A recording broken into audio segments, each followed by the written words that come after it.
आइए आज सुनते हैं सुप्रसिद्ध कथाकार प्रेमचंद की कहानी निर्वासन। मैं हूँ शोभा शर्मा।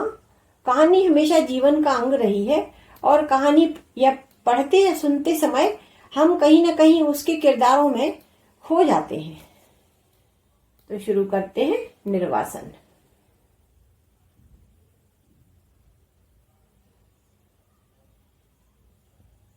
परशुराम ने मर्यादा से कड़ी आवाज में पूछा, कहाँ गई थी? दहलीज में रुक जाओ। मर्यादा ने पूछा, ऐसा क्या हो गया कि मुझे दहलीज में रुकने के लिए कह रहे हो? मुझे छूत लग गया है क्या?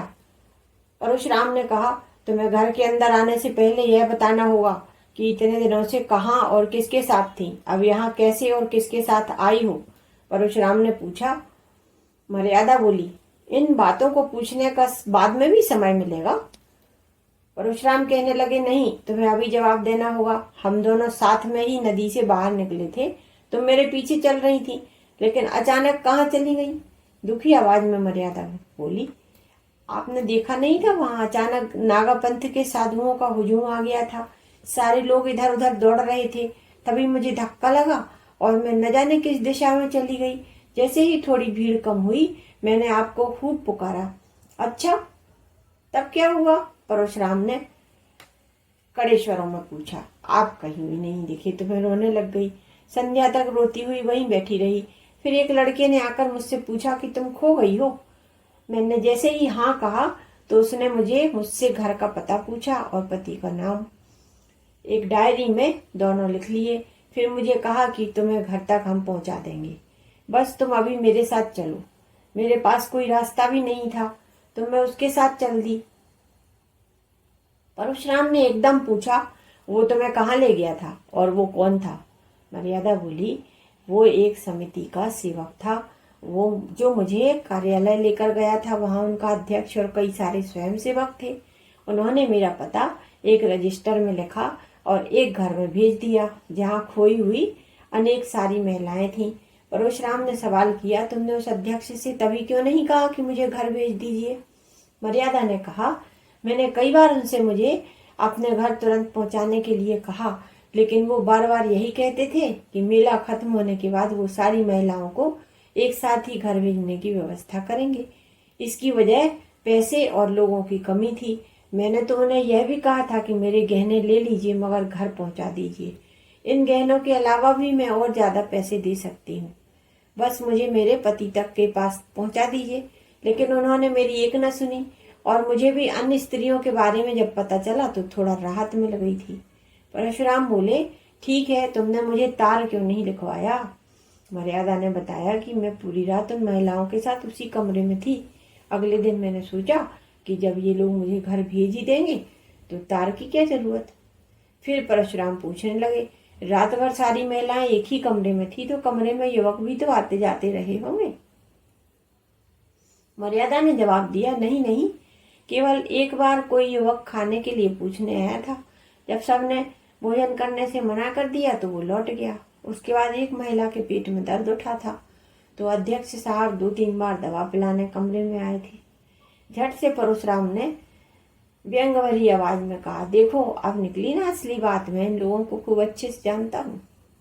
मर्यादा नाराज होते हुए बोली, आप किसी सज्जन व्यक्ति पर ऐसे आरोप नहीं लगा सकते। वो मेरे पिताजी की उम्र के थे। दूसरा, उनकी आंखें हमेशा नीची रहती थी। परशुराम बोले, हाँ हाँ, वहां के सारे आदमी तो देवता थे। तुम ये बताओ कि अगले दिन क्या हुआ? मर्यादा ने कहा, अगले दिन भी मैं वहीं रही। दिन के समय एक स्वयं सेवक हम सभी महिलाओं को कई पवित्र स्थल लेकर गए। लौट कर सबने खाना खाया। परशुराम ने पूछा, तुम वहां महिलाओं के साथ आनंद लेती रही? मेला तो अगले ही दिन खत्म हो गया होगा। खाना खाने के बाद तो गाना बजाना भी हुआ होगा।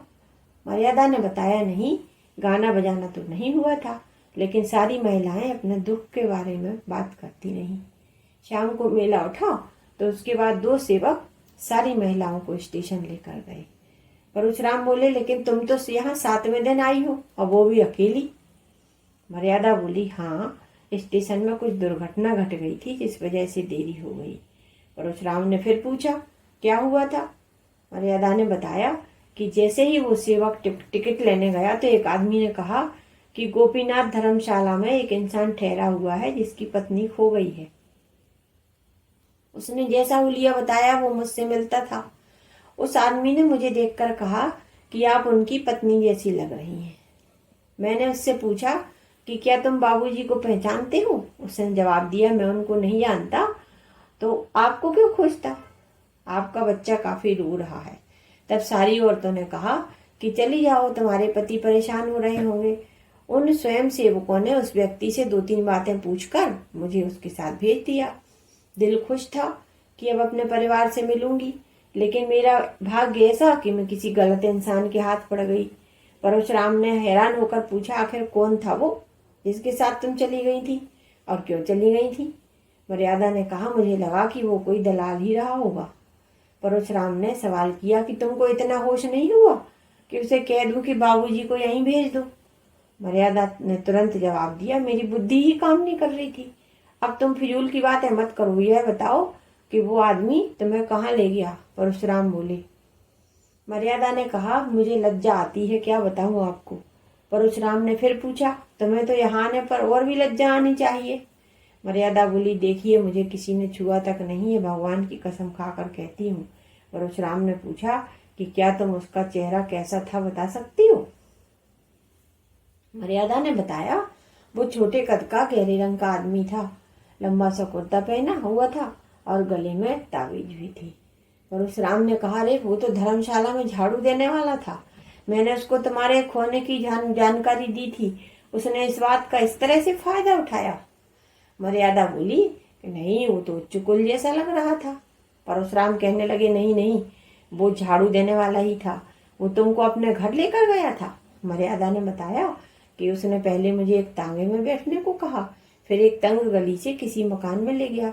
उसने फिर कहा कि तुम्हारे बाबूजी यहीं आएंगे। फिर मुझे लगा कि उसने मुझे झांसा दे दिया है।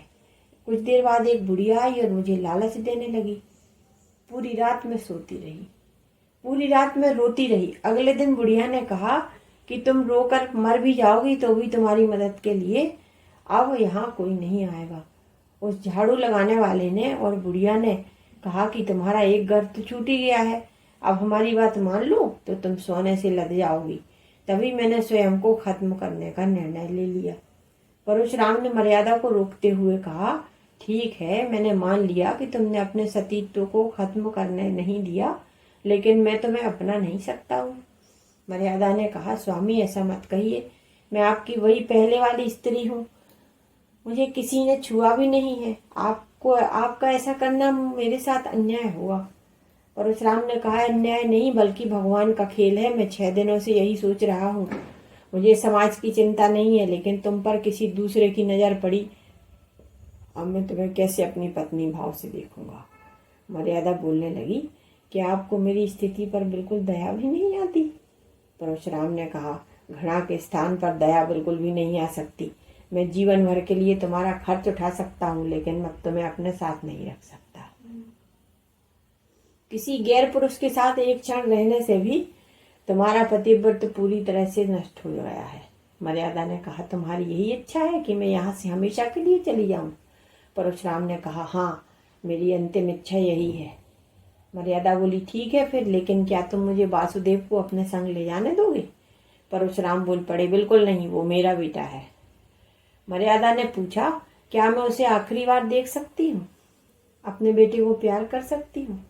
परशुराम ने जवाब दिया, मेरा मन तो नहीं है, लेकिन तुम्हें मन में आ ही रहा है तो दूर से देख सकती हो। मर्यादा ने कहा, ठीक है, तब जाने दो। सोच लूंगी कि मेरा कोई बेटा ही नहीं था और मैं विधवा हूँ। आज से भाग्य मुझे जहाँ ले जाएगा मैं वहीं जाऊंगी। यह थी कहानी निर्वासन, मुंशी प्रेमचंद की लिखी हुई कहानी, और मैं सुना रही थी शोभा शर्मा। कहानी को अंत तक सुनने के लिए धन्यवाद। यह कहानी हमेशा के लिए समसामयिक है और इससे अनेक प्रश्न उठते हैं कि एक स्त्री के साथ किस तरह की घटनाएं घट सकती हैं और उसके साथ आगे भी क्या घट सकता है। मेरी चैनल को सब्सक्राइब कीजिए और फॉलो कीजिए एवं दोस्तों के साथ शेयर भी करिए। फिर हाजिर होंगी एक और कहानी के साथ। तब तक के लिए विदा। आइए आज सुनते